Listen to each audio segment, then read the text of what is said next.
Good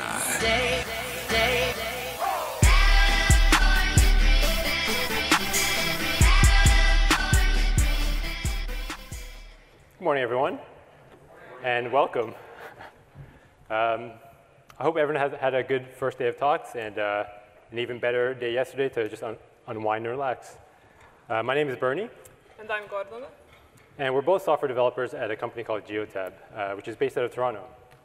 The title of our talk today is called The Loader is a Lie. And whether you hate them or whether you love them, we see loaders every day in web pages, on our mobile devices. You know, even when I was at the airport printing off my boarding pass, the little machine had a little spinning airplane. You know, they were everywhere. Anyways, the main problem with loaders is that they're just transparent liars. And that's the basis of our talk today. So just a quick outline. We're going to go through an introduction, the history of loading spinners, if you will, problems associated with them, and some improvements that we can make on loading spinners. And finally, we'll run through a couple demos. So before we get into the heart of this talk, I just want to explain who Geotab is and what we do. Geotab is a telematics, or Geotab is a global leader in the telematics space. For those of you who don't know what telematics is, it's the connecting of vehicles, so your cars, trucks, semis, et cetera, and reporting where they are and what they're doing. We currently have more than 1.2 million vehicles driving around the world every day, and those 1.2 million vehicles are generating more than 3 billion raw data records on a day-to-day basis. So as you can see from the map, we have no shortage of GPS points. And I think it's suffice to say we collect a lot of data. We also have the richest telematics data set in the world. And in addition to GPS, we also collect stuff such as whether your wipers are going on and off, whether your seatbelt's plugged in, whether you're speeding,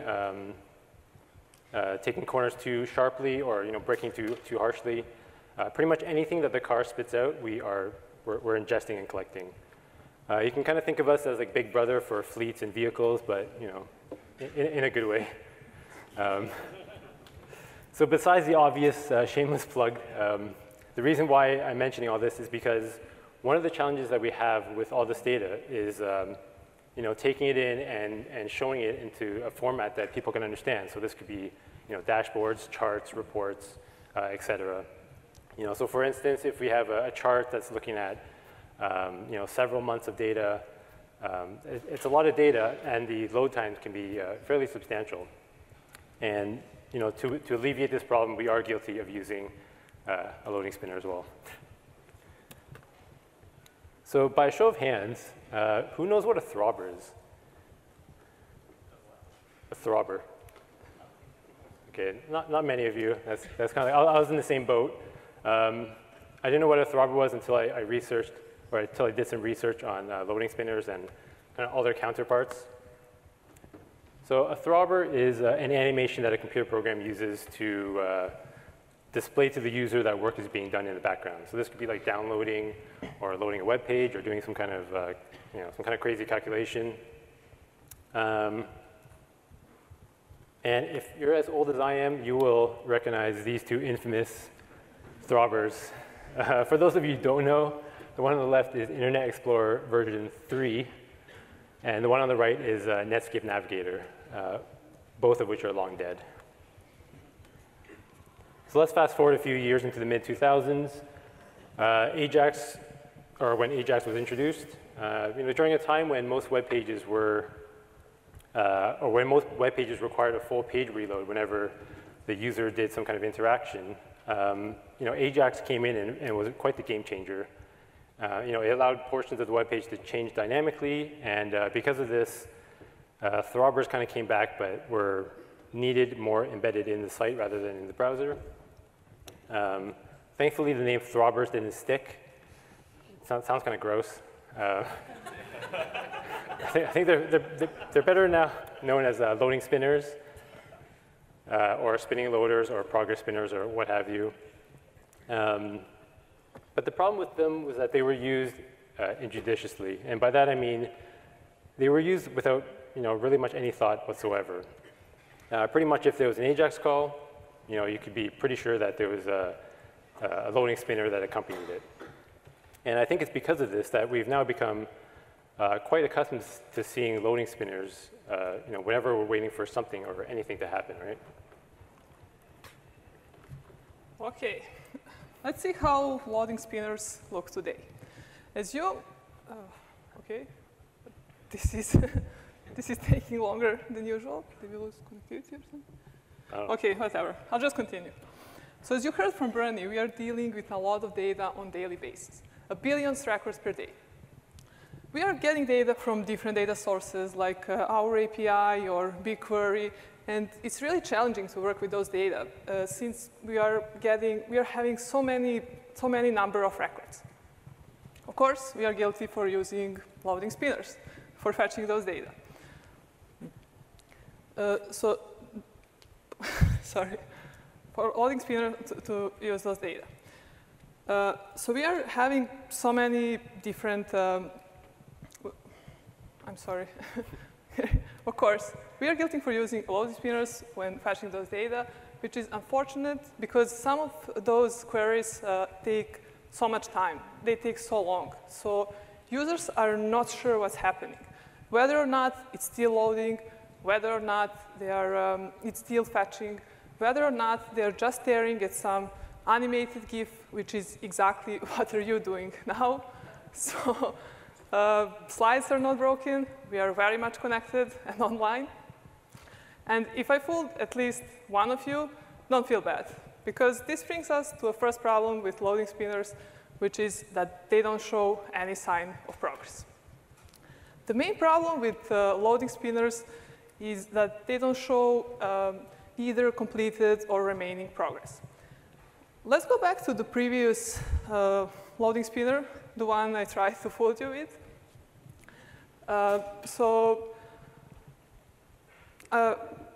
Besides questioning Wi-Fi connectivity here, I'm sure at least some of you were thinking, what's happening? Or how much longer we will have to wait? Well, the answer on both of those questions is, I don't know. So you just accepted the fact that something was happening and that something was going to load, right? So if we replace this loading spinner with some cool animation, the user experience might be better, but we are still waiting. Like you're still wondering what's happening and how much longer we will have to wait. The next issue with loading spinners is perception of longer loading time. Time flies when you are having fun, right?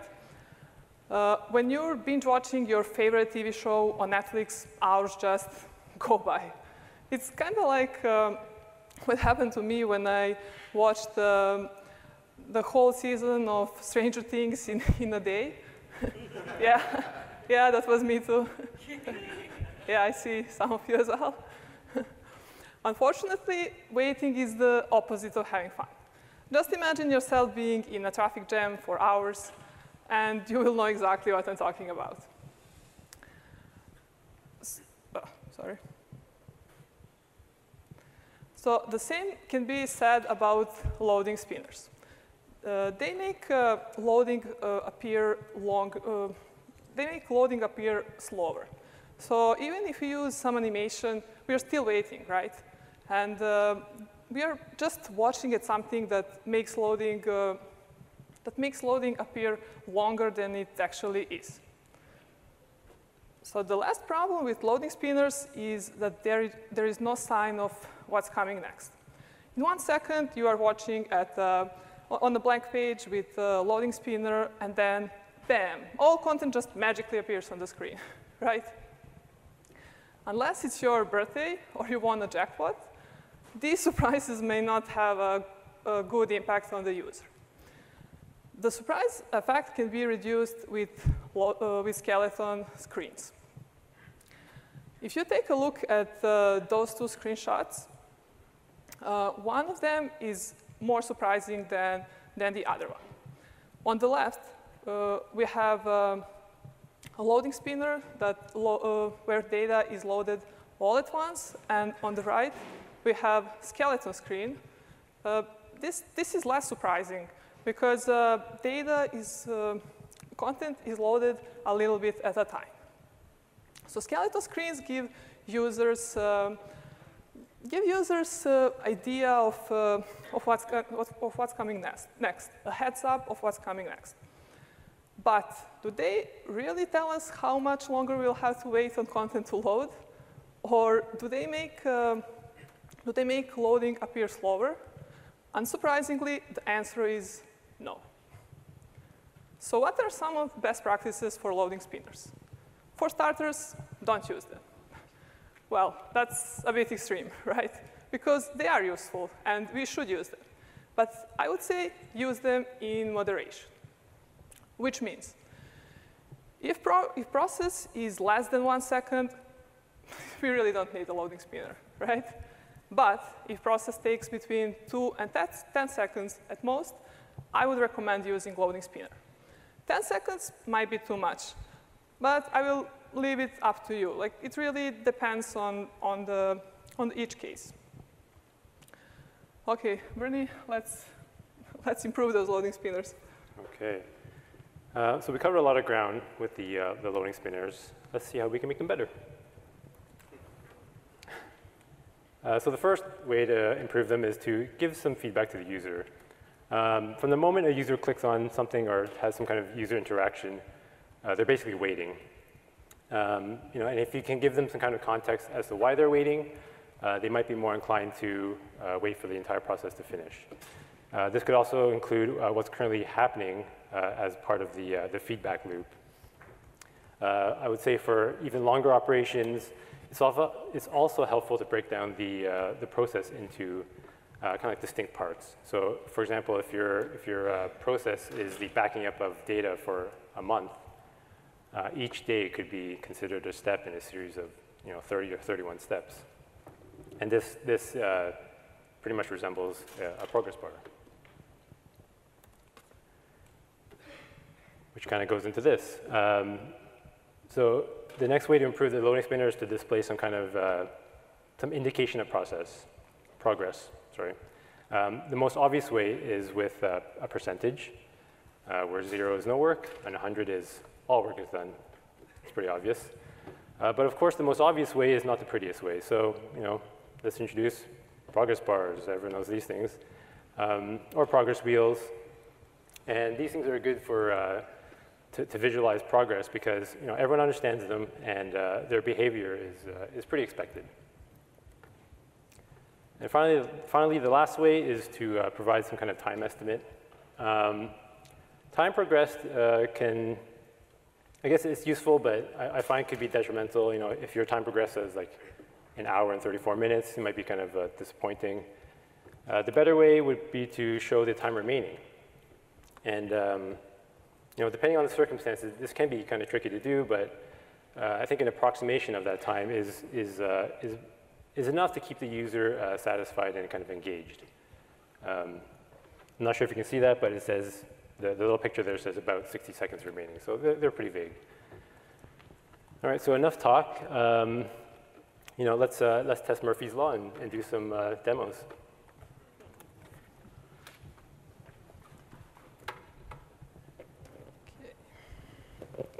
In the first demo today, I'll show you how we are loading thousands of records and what we did to improve those loading spinners and waiting time. I'll load the same data on a bar chart, and we'll load them in 3 different ways. The data represents all trips happened in period of 4 months, which is approximately about 120,000 trips. First, let's take a look at libraries that we used.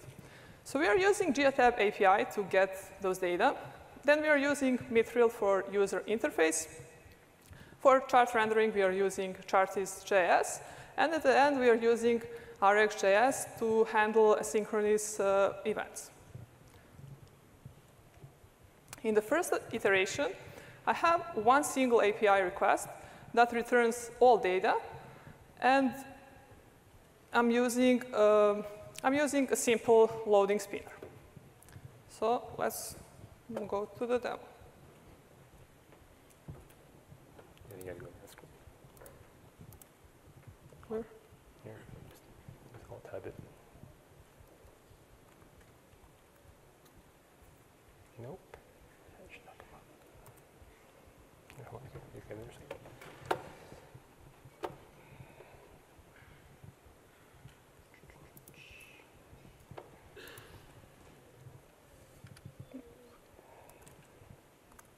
There we go.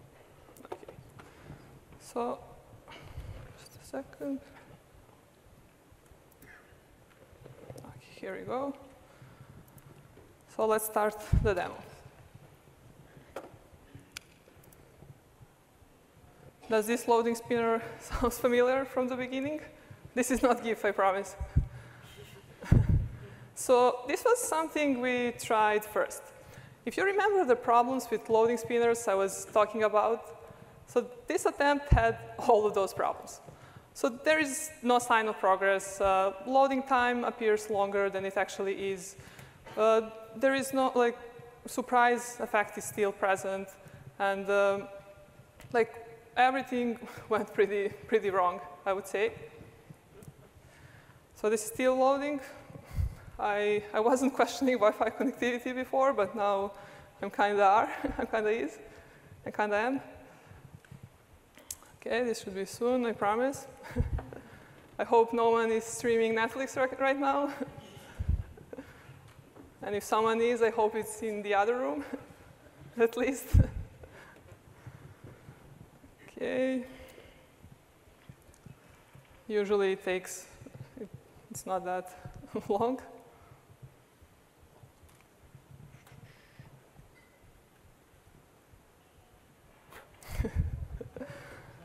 Of course, why would be shorter? Why would be faster when you're doing a live demo? Let's make it as longer as possible.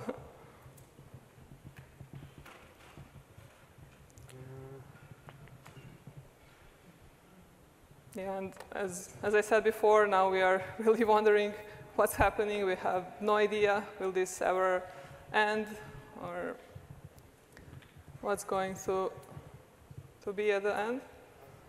Should we just go? Keep going? Let's wait a little bit more. If not, I will just move on because it really shouldn't take this long.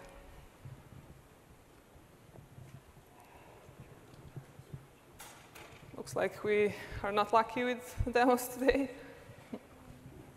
Okay. I guess let's move to the just keep other going. demo. Yeah, that's fine. Yeah. No, just keep going with the. I'll just keep going to the other demo. Hopefully. Oh, actually, here we go. Jeez. Finally. Oh my God.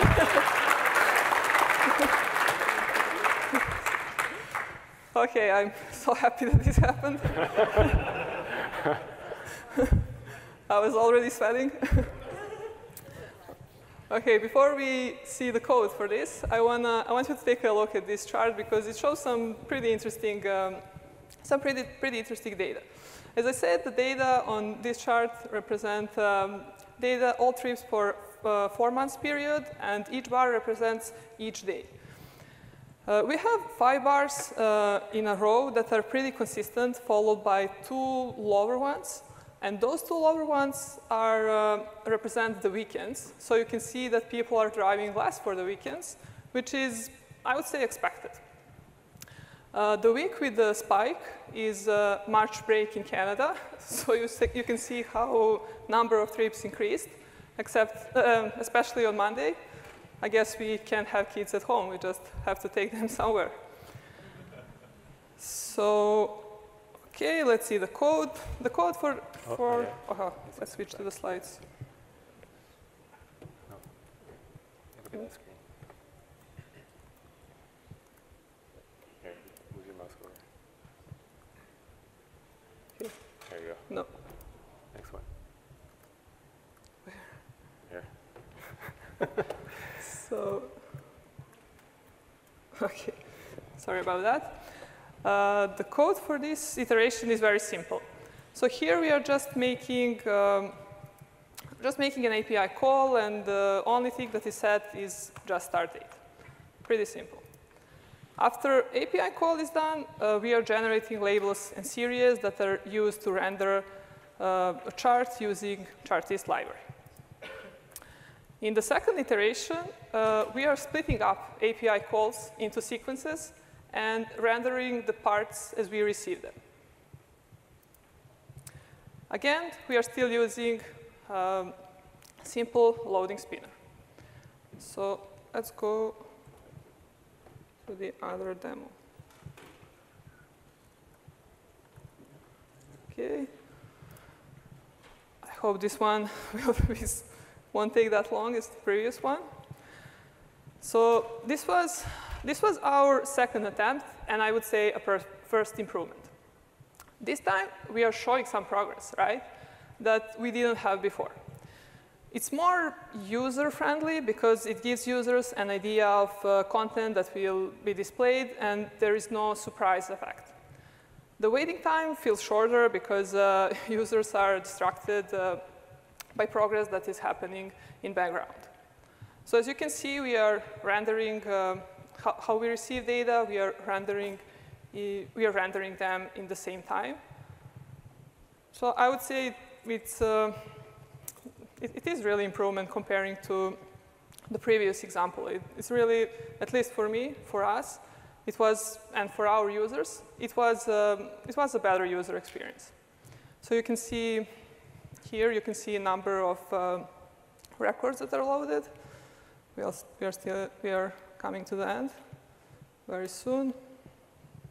OK, here we go. The same chart as I promised, the same data, just in different ways. Just in different way. OK, let's go back to slides.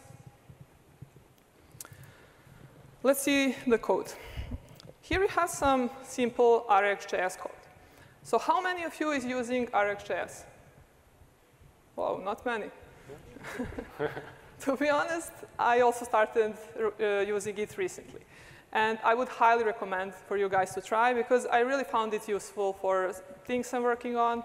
And I think it's really good, especially new versions of RxJS. Even if you're not familiar with RxJS, I can see a lot of people isn't. It's really simple code, and you should be able to follow. So here, we are just creating a simple observable for the start button's click. It calls a start polling function that fetches the data and repeats until some condition is satisfied. This code here should look familiar. The only difference is that we are now loading 10,000 records at a time. The version is used to keep track of where we left off from the past API call. And here we are just subscribing to the observable and creating a chart until a condition is met. Once we reach the end date, we just stop fetching the data. Finally, in the iteration 3 and final iteration, I'm splitting up the API calls again in sequences and rendering parts how we receive them. But this time, I have a brand new fancy progress spinner. So let's see this fancy spinner. I hope it's not fancy only to me. OK, let's start. So this is the final solution that solves all the problems we had before. So we finally have the full progress spinner I was looking for all this time. Users know what kind of content is coming, how much progress has been completed, and how much is remaining. And of course, this only works if you have a definition of what's considered complete. In our case, we are done when we reach our end date, which will happen very soon, in about 40%. So you can also see here how many, wait, where is my, yeah. You can see in the left top corner how many days is loaded. So we are waiting for April to load. And as I said before, again, the same data, just in some new way. And I hope this way is much better for you because it's definitely much better for us and for our users. And let's go to slides again to take a quick look at the code. Without going into much details, the purpose of this code is to make a counter that gives you the illusion that is increasing smoothly. I won't explain this code in details. You can find it in our slides later. And here we are just calculating the percentage and animating the spinner. Let's go to demo 2. Cool, thank you. So that's pretty neat. I mean, kind of a lot of loading, but it's kind of neat. You know, we wouldn't be a telematics company if we didn't show you guys something related to a map, right? So let's load a map. So at the beginning of the talk, I showed you guys a map of North America and all the GPS points plotted on that map. And it looked pretty extensive. You could see, you know, the major freeways, the roads, or major roads, and you could really make out all the major cities. And all of that, or that map pretty much amounted to about 12 million trips. But that's not necessarily 12 million GPS points. I guess I should explain that there's many GPS points for one trip, so maybe there's closer to 100 million GPS points. But you know, as the title of our talk says, and you know, for the sake of time and bandwidth, we're just going to load 1 million data points or trips. Just 1 million. Just 1 million. So some of the tech we used, the data store is Google BigQuery. The table schema is pretty simple. It's just a long lat, you know, a time associated with that point, and we have a couple measurements of driving duration and max speed. We're using the Node.js client library from Google to query BigQuery from JavaScript. We're also using DecGL, which is it's kind of like a layer on top of Mapbox that uses WebGL, I guess, for handling, you know, many data points, or millions of data points, if you will. And again, we're using RxJS. So let's take a look at the demo.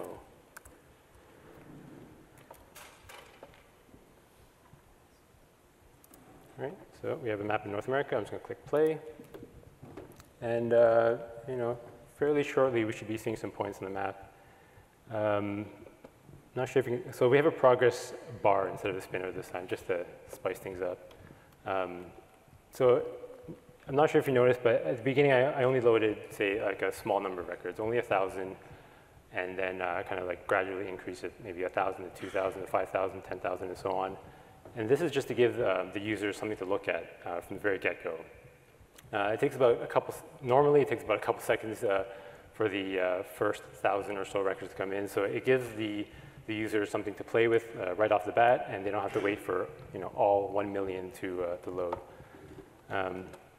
So we're at 150,000 records right now, which is a little behind what I'm used to. But let's zoom in here. We're from Toronto, so let's take a look at Toronto. You know, the downtown core is lit up quite nicely. You can see there. And you know, some of the surrounding areas are also lit up. If we zoom in all the way, you know, we get a good coverage of, or good indication of the coverage in Toronto. You'll see that some of the circles are different sizes, and really it's because we made the size of the circle a function of speed. So the larger the circle, the larger the max speed was for that trip, and then vice versa for the small ones. And then as the circles kind of overlap each other, it kind of creates this highlighting effect, which I thought was pretty neat. So we can zoom out here. Yeah, so we can start to make out a lot of the major cities on the East Coast here, like New York, Detroit, Chicago. Let's take a look at, you know, Manhattan, for example. So, I mean, there's a lot of activity in Manhattan. It's pretty hustle bustle, right? The one thing I want to notice here, there is a pretty high point right here. It's pretty bright. And believe it or not, that's Riker Island. So I'm not sure if you guys know what that is, but that is a prison. So it's, from this we can tell that there's a lot of activity going on in the prison. A lot of trips coming in and out. Whether it's inmates or food or whatever, we don't know, but there are a lot of trips. Just a word of advice, stay out of there and don't be part of that statistic. So let's zoom out a bit more. We're almost reaching the 3/4 mile way there, or 3/4 way there. Yeah, we got Florida lit up quite nicely on the East Coast. Again, all the major cities. If we come to the West Coast, we can see a lot of the. You can actually make out some of the major freeways now, and even some of the roads. San Francisco is pretty busy. Looks better when it's zoomed out. And LA, of course, is just insane. It looks like the traffic there. The traffic map is just is crazy. So, I mean, I'm not going to wait for the rest of it to load. It's taking a bit longer than usual, but you guys get the idea, right? And it's pretty neat when you zoom out. Oh, Mexico City is just insane too, but whatever. All right, so let's take a look at some of the code. I'm just going to go through this pretty quickly because it's nothing too crazy. We're loading a table called trips in North America, which completely makes sense, and it comes from some kind of data set we have built for this conference, JSConf demo. The rest of it's just kind of for authentication purposes, really. So we take our table, and then we're calling get rows, and get rows takes in 2 parameters. The first is options, and the good thing about options is that it resembles our API pretty closely in that it takes in a max results, which is say like 50,000 records, and then with that 50,000, we also get kind of like a pointer to the very last record, which we use in our subsequent calls to get the next 50,000, and so on. And then finally, a callback just sends back the data and the pointer that I talked about just now. So this is just some initialization code for Mapbox. Nothing crazy here. I guess the only thing I want to point out is that DecGL handles all the interactions instead of Mapbox, so that's why we have this interactive flag set to false. So with DecGL, we start by creating a deck. This is all pretty simple stuff again. And as I mentioned previously, whenever the state changes, it's handled by this function, and it keeps both DecGL and the map in sync. Some of our RxJS code. So we get back data from the Google BigQuery API, and then it's put into an observer or observable. Our observer here, we subscribe to it, and then we're creating a layer that we put onto DecGL. For our purposes, we're using a scatter plot layer, and we're just using the data that we got from BigQuery. The data looks like this. It's pretty simple. Again, there's a position, which is an array of long and lats. There's a radius. I think it's in pixels, but I'm not really sure. You can also use it. You can also use a function instead of a number. And of course, we have a color, some RGB value. So that's the end of our demos. And in summary, so by no means are these what we talked about hardened rules for using loading spinners or progress spinners. But it's more for you to consider, as something to think about the next time you're making an async call. If you're using a loading spinner, just use some good judgment. For anything else that takes longer, if you can, use a progress spinner or something that at least gives the user some kind of feedback, right? If you do so, your users will probably appreciate the improved loading user experience. But I think more importantly, they're going to thank you for not lying boldly to your face. So that concludes our talk. Thank you guys for listening.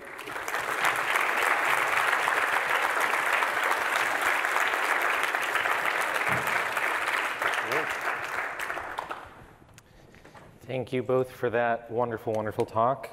Can we get another round of applause for both Bernie and Gordana?